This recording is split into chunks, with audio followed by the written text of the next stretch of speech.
The shift from medieval society to what we call Renaissance consciousness is not just a historical transition, it's a change in how people understood themselves, their world, and their place in it. Medieval life revolved around fixed structures, the church defined truth, social hierarchy defined identity, and tradition guided behavior. Knowledge flowed downward from authority, and most people simply followed it.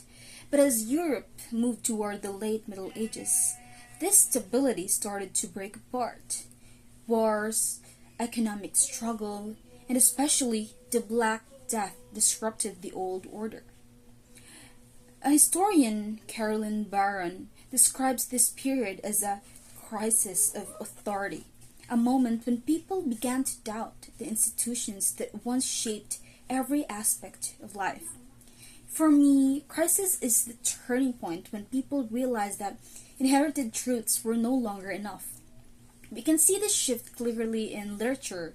For instance, Dante's Divine Comedy, it still imagines a world where it is structured by God, but it pays extraordinary attention to the individual's journey.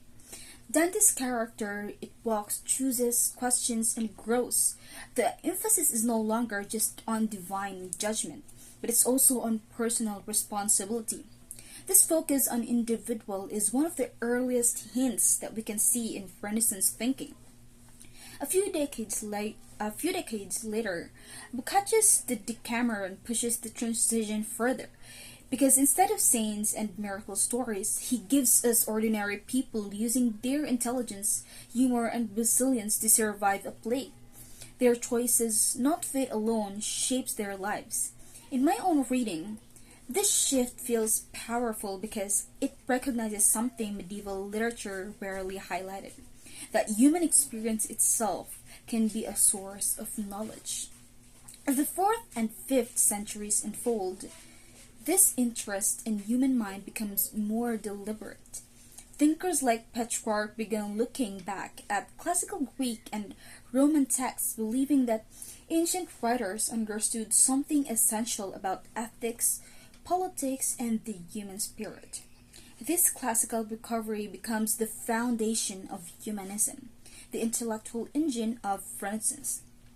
To me, this moment is where the Renaissance consciousness truly begins, not with a grand event, but with a quiet change in trust and what we call truth.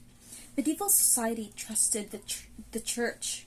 Renaissance thinkers learned to trust the human mind, and this does not mean they rejected religion, but they believed human reasons and creativity could work alongside with faith.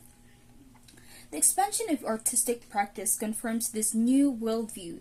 Leonardo da Vinci's notebook treats the human body as a subject worthy of scientific and artistic study.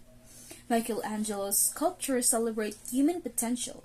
Their work suggests that human beings are not only God's creation, they are creators themselves. So this idea becomes especially visible in literature once the Renaissance reaches England.